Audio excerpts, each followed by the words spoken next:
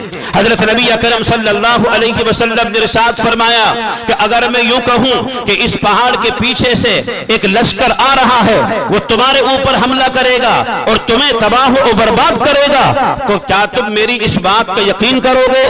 تو تمام کے تمام لوگوں نے یک زبان ہو کر کہا کہ یہ تو بہت چھوٹی سی بات ہے، یہ تو تمثیلی طور پر آپ کہہ رہے ہیں، اگر آپ حقیقت میں ہمیں حکم کریں کہ کسی دریا میں ڈبکی لگائیں تو ہم اپنی جانوں کے ساتھ اور ہم اپنے مالوں کے ساتھ ابھی اسی وقت اسی دریا میں ڈوبنے کے لیے تیار ہیں۔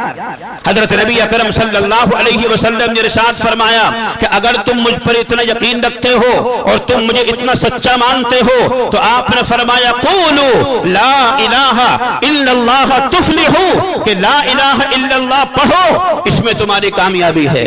بتاؤ لوگو، لا الہ الا اللہ سے کوئی اچھی زیادہ بات ہو سکتی ہے؟ اس سے اچھی بات کوئی نہیں ہو سکتی، لیکن 650 برس کا جو زمانہ گزرا لا علمی میں اچھے کو اچھا کہنے والا اور برے کو برا کہنے والا اور تعلیم دینے والا اس 650 برس کے زمانے میں کوئی نہیں، اس لیے قوم کی دل اور دماغ پر جہالت سوار ہوئی اور اس جہالت کی وجہ سے یہ اچھی بات بھی انہوں نے قبول نہیں کی۔ جب آپ نے کہا قولوا لا الہ الا اللہ تفلحوا، تو سب سے پہلے اس مجمع میں اللہ کے نبی کا چچا ابو لہب، جس کے بارے میں قرآن کی ایک مکمل صورت نازل ہوئی ہے، تبت یدا ابی لہب، یہ پوری کی پوری صورت اسی وقت کی ہے۔ کس وقت کی؟ ابھی بتاتا ہوں، یہ اسی مجمع میں موجود ہے۔ ابو لہب کھڑا ہوا اور کھڑا ہونے کے بعد اللہ کے نبی علیہ السلام کی اس بات کو قبول نہیں کیا اور سب سے پہلے زبانی حملہ اس ابو لہب نے اللہ کے نبی علیہ السلام پر کیا۔ کیا کہا؟ تبا لک یا محمد لہذا جمعتنا، اے محمد تو ہلاک ہو، اے محمد تو برباد ہو، کیا تو نے اسی کلمے کو پڑھوانے کے لیے ہمیں یہاں جمع کیا ہے؟ یہ پہلا زبانی حملہ، اور اسی کے ساتھ ساتھ ایک دوسرا حملہ، اس ابو لہب کی جیب میں ایک پتھر تھا جس کی یہ عبادت کرتا تھا۔ اس زمانے میں لوگ اپنے خداؤں کو پتھروں کی شکل میں جیب میں رکھتے تھے، بڑے اچھے اچھے پتھر ہوتے تھے، جو پتھر اچھا لگتا تھا اس کو جیب سے نکالا، اس کو اٹھایا، پھر جیب میں رکھ لیا اور جہاں چاہا ہاتھ جوڑے اور اس کو اپنا خدا سمجھ لیا۔ تو ابو لہب کی جیب میں ایک پتھر تھا، اس نے پتھر نکالا اور پتھر نکالنے کے بعد اللہ کے نبی علیہ السلام کے جسم اطہر پر حملہ کیا اور اتنی زور سے وہ پتھر مارا کہ آپ کے جسم سے خون بہنے لگا۔ اور ایک تیسرا حملہ، کتنا عجیب اور کتنا گھناؤنا اور کتنا غمگین کرنے والا حملہ، اسی مجلس میں اور محفل میں ابو لہب کے دو بیٹے عتبہ اور عتیبہ ان کا نام ہے، ان بیٹوں کے نکاح میں اللہ کے نبی کی دو بیٹیاں جن کا نام رقیہ اور ام کلثوم، یہ دونوں بیٹیاں اللہ کے نبی کی ابو لہب کے ان دونوں بیٹوں کے نکاح میں ہیں۔ ابو لہب نے اپنے دونوں بیٹوں کو کھڑا کیا اور کہا او عتبہ اور عتیبہ، اگر تم میری پیٹھ سے پیدا ہو، اگر تم حقیقت میں میرے بیٹے ہو اور تم مجھے اپنا ابا مانتے ہو تو میں تمہیں حکم دیتا ہوں کہ محمد کی دونوں بیٹیوں کو اسی مجلس میں اپنے نکاحوں سے علیحدہ کرو۔ حضرت نبی اکرم صلی اللہ تعالی علیہ وسلم نیچی نگاہ کیے ہوئے بیٹھے ہیں اور آپ کی آنکھوں سے آنسو جاری ہے۔ آپ نے ابو لہب کا یہ زبانی حملہ بھی برداشت کیا اور آپ نے یہ پتھر کا حملہ بھی برداشت کیا اور آپ نے دو بیٹیوں کو طلاق دلوانا برداشت کیا۔ میں اور آپ اپنے گریبان میں جھانک کر دیکھیں، سارے مکے کے لوگ جمع ہیں اور آپ کے اوپر حملہ ہو رہا ہے، زبانی حملہ، جسمانی حملہ، دو بیٹی بیک وقت نکاح سے علیحدہ ہو رہی ہیں، طلاقیں ہو رہی ہیں۔ میری بہن، میری بیٹی، آپ کی بہن، آپ کی بیٹی، جس وقت دنیا کا کوئی انسان اپنے نکاح سے اس کو علیحدہ کرتا ہے، کیا گزرتی ہے اس باپ پر اور کیا گزرتی ہے اس ماں پر کہ جس ماں اور ماں کی بیٹی کو طلاق ہو رہی ہے. کائنات کا نبی جناب محمد رسول اللہ صلی اللہ علیہ وسلم کی دونوں بیٹیوں کو طلاق ہو رہی ہے. آپ کے جسم اور آپ کے دل اور دماغ پر کیا گزر رہی ہوگی؟ آپ نیچی نگاہ کیے بیٹھے ہیں اور آنکھوں سے آنسو جاری ہیں. سارا مجمع کھڑا ہوا, تنے تنہا محمد صلی اللہ علیہ وسلم کو یہی چھوڑا اور سارا مجمع کھڑے ہو کر ابو طالب کے پاس گیا. کیونکہ مکے کی سرزمین پر اگر محمد کا کوئی حمایتی تھا, اگر محمد کا کوئی مددگار تھا تو وہ ابو طالب تھا. ابو طالب کے علاوہ کوئی محمد کا پرسان حال نہیں. یہ سارا مجمع کھڑا ہوا اور کھڑے ہو کر ابو طالب کے پاس گیا اور ابو طالب کے پاس جا کر کہا کہ ابو طالب, اپنے بھتیجے کو اس تعلیم کے کام سے, اچھے کو اچھا اور برا کہنے سے, اچھے کو اچھا اور برے کو برا کہنے سے, یہ تعلیمی کام سے اس آدمی کو روکو. یہ تیرا بھتیجا ہے, اگر تو نے اسے نہیں روکا تو تیری بھی خیریت نہیں ہے اور تیرے بھتیجے محمد کی بھی خیریت نہیں ہے. جب بستی کے لوگ اور محلے کی ایک جماعت کی جماعت کسی انسان کے پاس کچھ تقاضا لے کے جائے گی تو ظاہر سی بات ہے اس آدمی پر اثر ہوگا. ابو طالب سے اس جماعت نے یہ مطالبہ کیا اور یہاں تک کہا کہ ابو طالب, اگر تیرے بھتیجے محمد کو مال کی ضرورت ہے تو ہم مکے کے سارے آدمی مل کر محمد کو سارا مال حوالہ کرتے ہیں اور مکے کا سب سے بڑا مالدار تسلیم کرنے کے لیے تیار ہے. اور اگر تیرے بھتیجے محمد کو کسی بادشاہت کی ضرورت ہے تو ہم مکے والے سارے مل کر تیرے بھتیجے محمد کو بادشاہ تسلیم کرنے کے لیے تیار ہے. اور اگر تیرے بھتیجے محمد کو کسی حسین اور جمیل عورت کی ضرورت ہے تو اس مکے کی سرزمین پر جو سب سے زیادہ حسین اور جمیل عورت ہوگی ہم اسے اس کے حوالے کرنے کے لیے تیار ہیں, لیکن محمد کو اس کام سے باز رکھو کہ وہ ان معبودان باطلہ سے ہٹا کر ایک اللہ کی طرف متوجہ نہ کرے. نبی اکرم صلی اللہ تعالی علیہ وسلم کو ابو طالب نے بلایا اور ابو طالب نے بلانے کے بعد سمجھایا اور کہا کہ بھتیجے, سارے کے سارے مکے والے میرے پاس یہ کام, یہ بات لے کر آئے ہیں اور وہ چاہتے ہیں کہ تم اس کام سے باز رہو. ان معبودان باطل سے ہٹا کر ایک اللہ کی طرف بلانے کا کام نہ کرو, یہ تعلیمی کام نہ بڑھاؤ. اللہ کے نبی علیہ السلام سن رہے ہیں اور ابو طالب نے کہہ بھی دیا کہ اگر مال کی ضرورت ہے تو مال مل جائے گا, اگر بادشاہت کی ضرورت ہے تو بادشاہت مل جائے گی, اگر عورت کی ضرورت ہے تو عورت مل جائے گی. ان باتوں کو سن رہے ہیں اور آپ کی آنکھوں سے آنسو ٹپا ٹپ زمین پر گر رہے ہیں. دل میں یہ بات آ گئی کہ آج تک ابو طالب میرا حمایتی تھا, لیکن آج ابو طالب کی زبان سے جو باتیں نکل رہی ہیں ان سے ایسا لگ رہا ہے کہ آج کے بعد ابو طالب بھی میرا حمایتی نہیں رہے گا. جب بھتیجے کی آنکھوں سے آنسو نکلے تو ابو طالب نے کیا کہا؟ ابو طالب چونکہ چچا ہے اور بھتیجے کی آنکھوں سے آنسو ٹپکتے ہوئے کیسے برداشت کر سکتا ہے, تو ابو طالب نے کہا کہ بھتیجے, رونے کی ضرورت نہیں, پریشان ہونے کی ضرورت نہیں. اگر تجھے کوئی پریشانی ہے, اگر تجھے کوئی دقت ہے اور اس کام کو کرنا ہی چاہتا ہے تو ٹھیک ہے, جو کام تجھے کرنا ہو کر. جیسی حمایت میری آج سے پہلے تیرے ساتھ تھی, جب تک میں زندہ ہوں اسی طرح میری حمایت تیرے ساتھ رہے گی.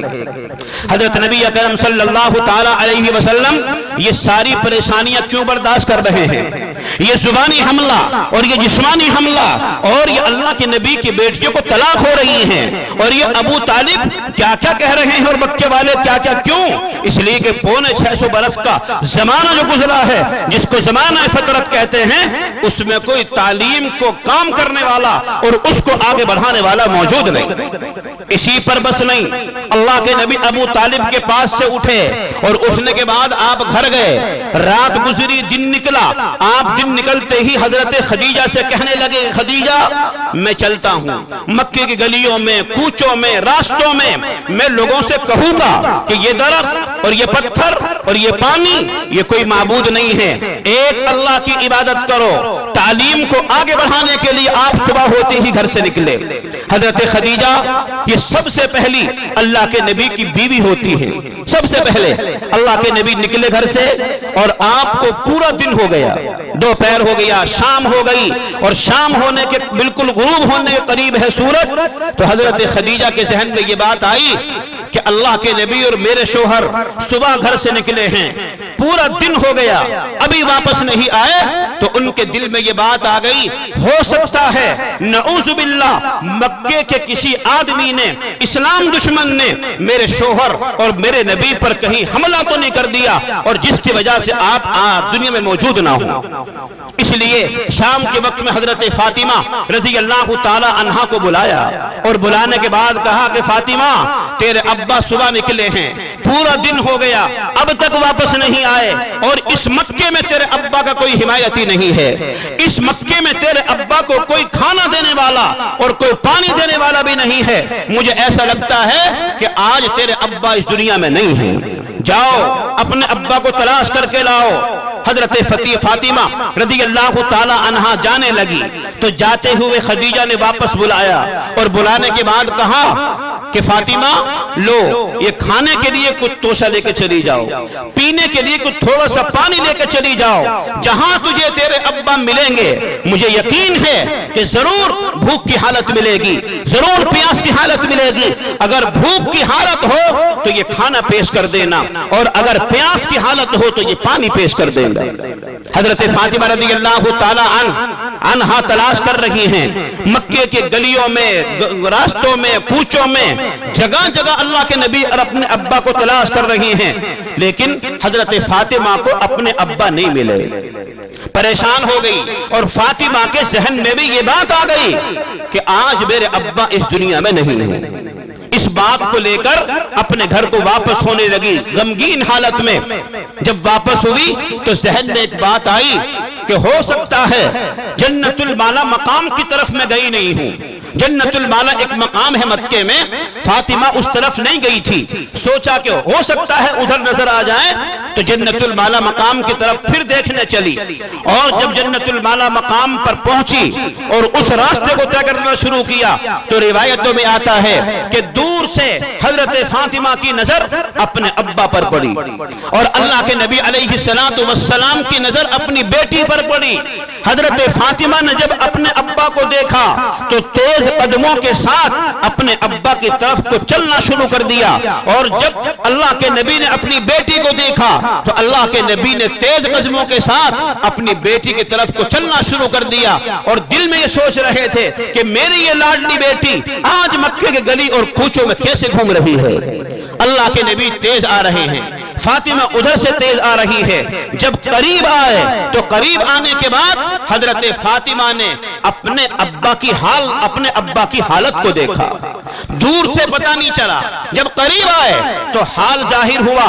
روایتوں میں آتا ہے فاطمہ کہتی ہیں کہ جب میں نے اپنے ابا کو قریب سے دیکھا تو میرے ابا کے کپڑے پھٹے ہوئے تھے، اور میرے ابا کے جسم سے خون بہ رہا تھا، اور یہاں تک کہ جب میں نے اپنے ابا کے چہرے کو دیکھا تو میرے ابا کے چہرے کے اوپر جس چہرے کی نورانیت اور رونق کے سامنے اس چاند اور سورج کی روشنی پھیکی پڑ جائے گی، دشمنان اسلام نے اس چہرے کے اوپر نعوذ باللہ تھوک رکھا ہے۔ آپ کے چہرے کے اوپر تھوکا، آپ کے کپڑوں کو پھاڑا گیا، آپ کے جسم کو خون سے لہو لہان کیا گیا، اور اس حالت کو کون دیکھ رہی ہے؟ حضرت فاطمہ، جو اتنی لاڈلی بیٹی کہ اتنی لاڈلی بیٹی کسی ابا کو قیامت تک حاصل نہیں ہوگی۔ اللہ کے نبی علیہ السلام جب گھر سے چلتے سفر کے لیے سب سے آخر میں فاطمہ سے ملتے، جب کہیں سے آتے تو سب سے پہلے فاطمہ سے ملتے۔ اتنی لاڈلی بیٹی اپنے ابا کی اس حالت کو دیکھ کر کیسے رہ سکتی تھی؟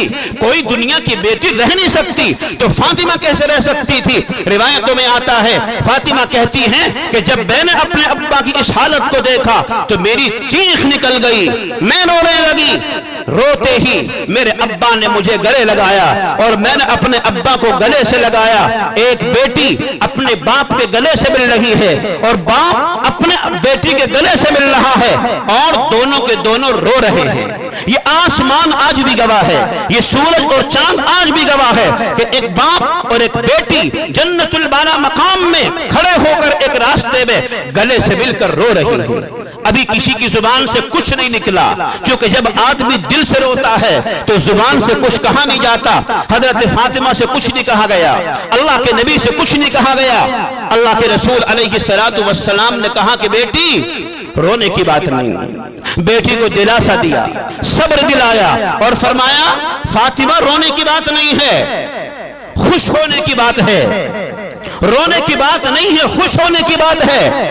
تو فاطمہ نے کہا کہ کیا ہے خوش ہونے کی بات؟ کہ رو مت، بلکہ یوں پوچھ کہ آج تیرے ابا نے جنت المالا مقام میں جو قربانی پیش کی ہے، جس کے نتیجے میں تیرے ابا کے کپڑے پھٹے ہیں، جسم سے خون بہ رہا ہے، اس چہرے کے اوپر ظالموں نے تھوک رکھا ہے، یوں پوچھ کہ اس قربانی پر اللہ نے عرش پر بیٹھ کر آج کیا فیصلہ فرمایا ہے؟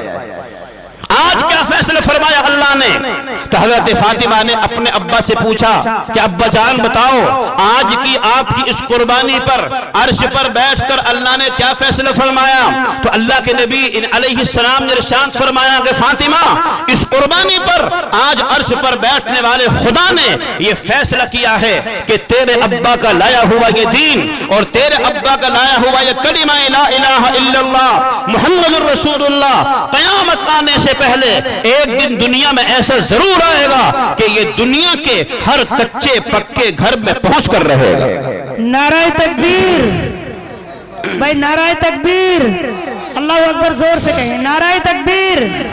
علماء اکرام، علماء دیوبند، نعرہ تکبیر۔ یہ پریشانیاں کیوں برداشت کرنی پڑ رہی ہیں؟ یہ پریشانیاں برداشت کرنی پڑ رہی ہیں کہ 650 برس کے زمانے میں کوئی تعلیمی محنت نہیں، کوئی تعلیمی محنت نہیں ہے۔ لوگوں اتنی مشقتوں کے ساتھ اور اتنی پریشانیوں کے ساتھ آج یہ دین ہم تک پہنچا ہوا ہے، جس کی وجہ سے ہماری مسجدیں اور مدرسے آباد ہیں، ہمارے سروں کے اوپر ٹوپی، چہرے کے اوپر داڑھی، یہ سنتی لباس ہے تو ان صحابہ کی قربانیوں کا نتیجہ ہے اور نبی علیہ السلام کی قربانیوں کا نتیجہ ہے۔ وہ اتنی قربانیاں دے کر چلے گئے، اتنی پریشانیاں اٹھا کر چلے گئے، اور آج یہ اسلام، آج یہ مذہب اسلام غیر تو دور کی بات ہے، خود مسلمانوں کے دروازوں کی کنڈی کھٹکھٹا رہا ہے۔ مسلمانوں مجھے یتیم نہ بناؤ، مسلمانوں مجھے بے یار و مددگار نہ چھوڑو، یہ اسلام مسلمانوں سے فریاد کر رہا ہے اور دروازوں کی کنڈی کھٹکھٹا کر مسلمانوں سے کہہ رہا ہے مسلمانوں بڑی پریشانیاں جھیلی ہیں تمہارے بڑوں نے، صحابہ نے اور رسولوں نے، اور ان پریشانیوں کے نتیجے میں یہ دین تم تک پہنچا ہے۔ مجھے اپنے گھر کے اندر داخل کرو، مجھے اپنی زندگیوں میں داخل کرو، مجھے اپنے لباس میں داخل کرو، مجھے اپنی شادیوں میں داخل کرو، مجھے اپنے ولیمے میں داخل کرو، مجھے اپنے عقیقے میں داخل کرو۔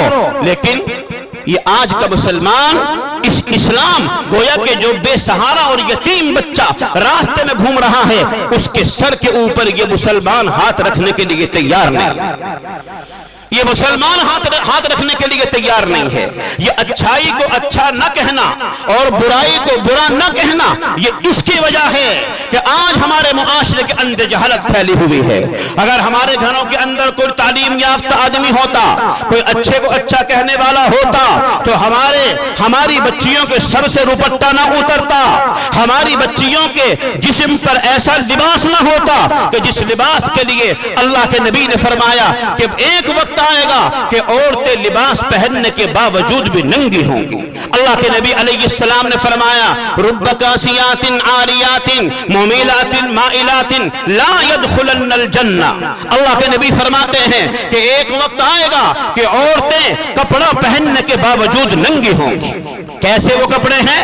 یا تو اتنا تنگ کپڑا پہنا جائے گا کہ اس سے بدن کی ساری بناوٹ نظر آئے گی، یا اتنا اونچا لباس پہنا جائے گا کہ اس سے عورت کے بدن کا حصہ نظر آئے گا، یا اتنا باریک اور مہین لباس پہنا جائے گا کہ عورت کا بدن اس کپڑے کے اندر سے نظر آ رہا ہے۔ یہ وہ کپڑے ہیں کہ جن کو پہننے کے باوجود اللہ کے نبی فرماتے ہیں کہ اگرچہ عورت نے یہ کپڑے اونچے پہنے ہوئے ہیں، یہ ٹائٹ کپڑا پہنا ہوا ہے، یہ باریک اور مہین لباس پہنا ہوا ہے، لیکن لباس پہننے کے باوجود ننگی ہیں، اللہ کے نبی فرماتے ہیں لا يدخلن الجنہ، ایسا لباس پہننے والی عورتیں جنت میں داخل نہیں ہو سکتے۔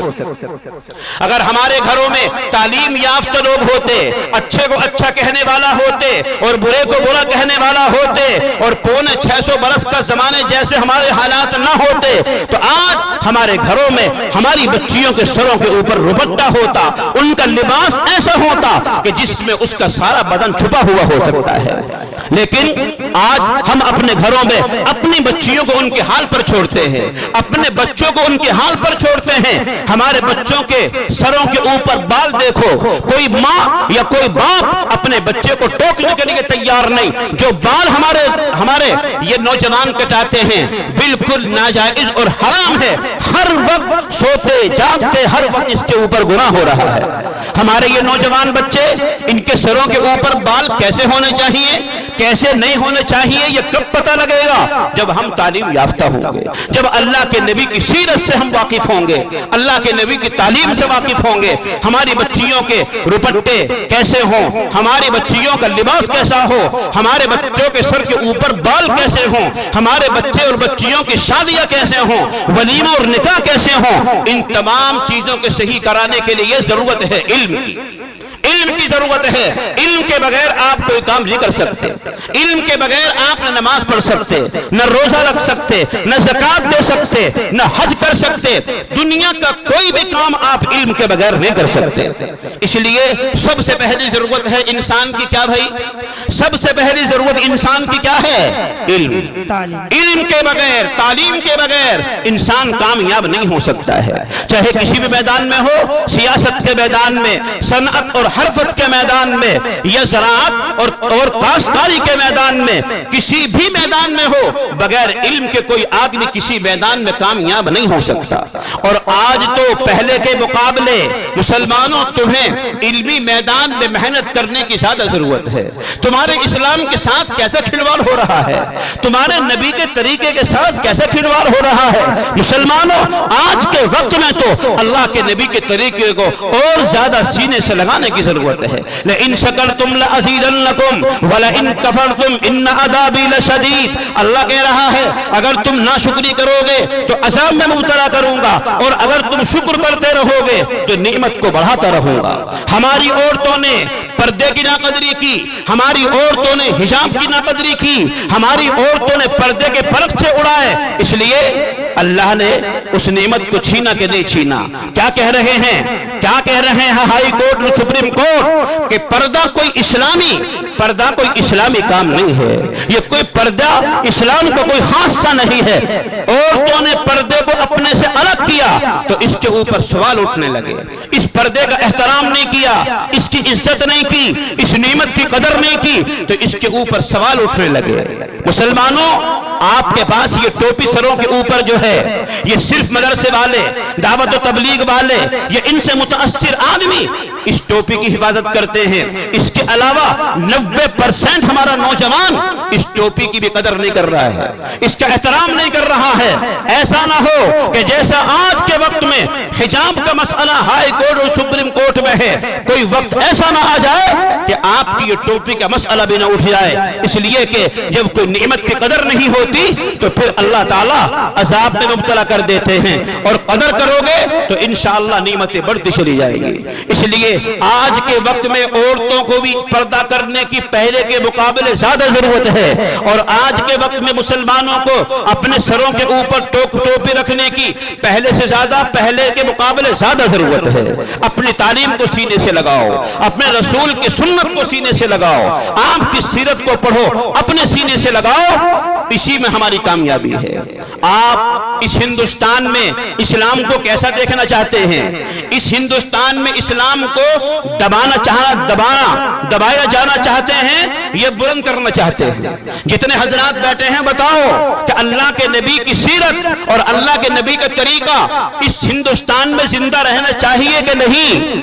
ارے زندہ رہنا چاہیے کہ نہیں؟ اس ہندوستان کو ہمارے علماء نے قربانیاں دے کر آزاد کرایا ہے، اس ہندوستان میں مسلمانوں کا برابر کا حق ہے، اور ہمیں یقین ہے اور ہم کہتے ہیں انشاءاللہ جب تک یہ ہندوستان رہے گا، یہاں کا مسلمان اس ہندوستان کی زمین کو اپنے سجدوں سے انشاءاللہ آباد کرتا رہے گا۔ جب تک یہ ہندوستان ہے تب تک ہمارے مدارس ہیں، جب تک یہ ہندوستان ہے تب تک ہماری مسجدیں ہیں، اور جب تک یہ ہندوستان ہے انشاءاللہ مسلمان ہے، یہاں قیامت تک آنے تک انشاءاللہ اس ہندوستان کو ہم اپنے سجدوں سے اور اپنی تعلیم سے انشاءاللہ آباد کرتے رہیں گے۔ کریں گے کہ نہیں کریں گے بھائی؟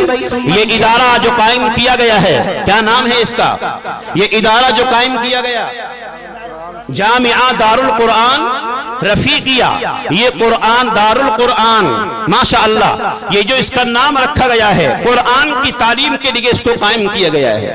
قرآن ہی کی وہ تعلیم ہے کہ جس کا مقابلہ دنیا میں کوئی تعلیم نہیں کر سکتی، جس کا مقابلہ دنیا میں کوئی تعلیم نہیں کر سکتی۔ مسلمانوں، اگر آپ زندہ عزت کے ساتھ رہنا چاہتے ہو تو قرآن کریم کو مضبوط پکڑو۔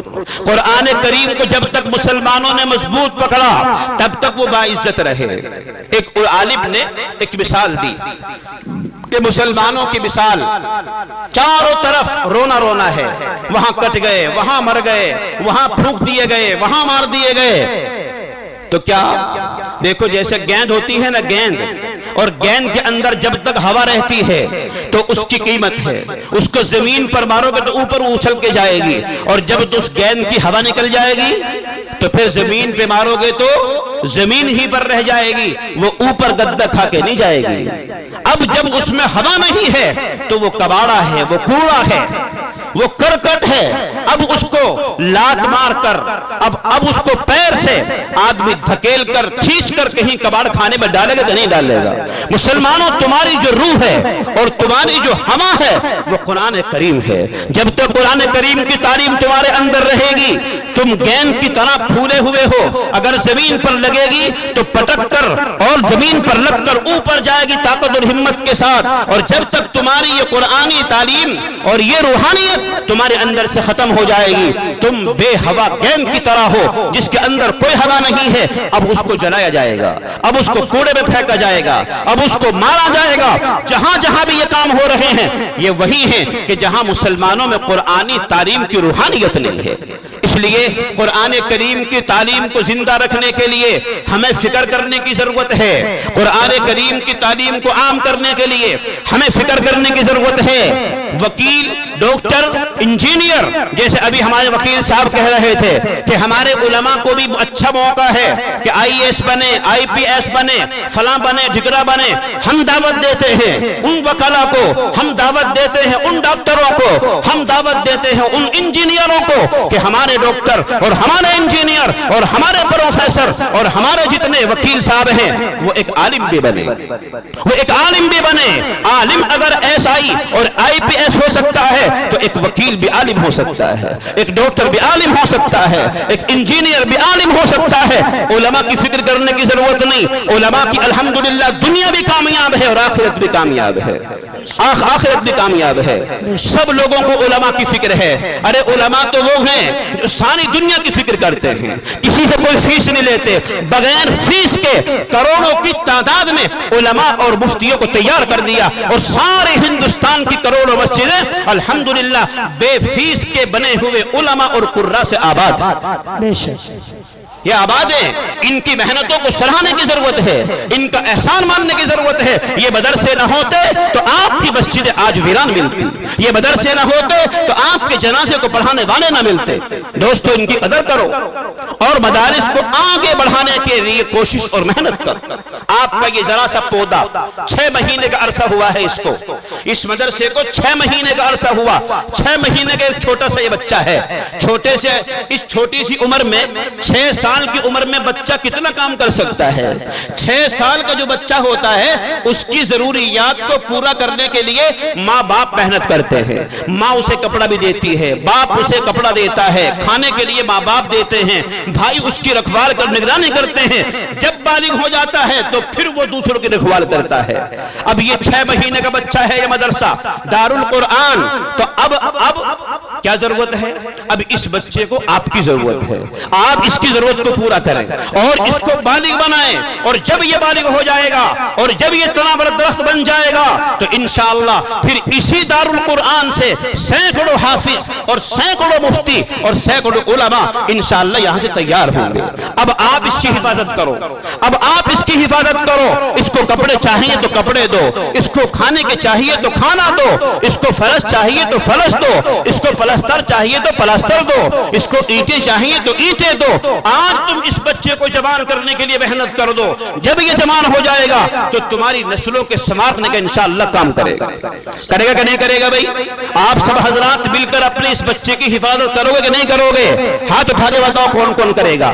سب سے پہلا نوجوان یا کوئی بزرگ کھڑے ہو کر کہے کہ جی انشاءاللہ میں اپنے اس مدرسے کے لیے جو آپ مجھ سے مطالبہ کریں گے, اس بچے کی حفاظت کے لیے, اللہ کے رسول کے گھر کی حفاظت کے لیے, قرآن کریم کی تعلیم کے فروغ کے لیے انشاءاللہ میں سب سے پہلے تیار ہوں. جو آپ مجھ سے مطالبہ کرو گے انشاءاللہ میں اسے پورا کرنے کی کوشش کروں گا. آئیے اس مجمع میں سے کوئی اللہ کا بندہ, کوئی اللہ کا شیر آ جائیے. میں بھی آؤ, میرے پاس آؤ. میں حیثیت سے زیادہ کسی سے مطالبہ نہیں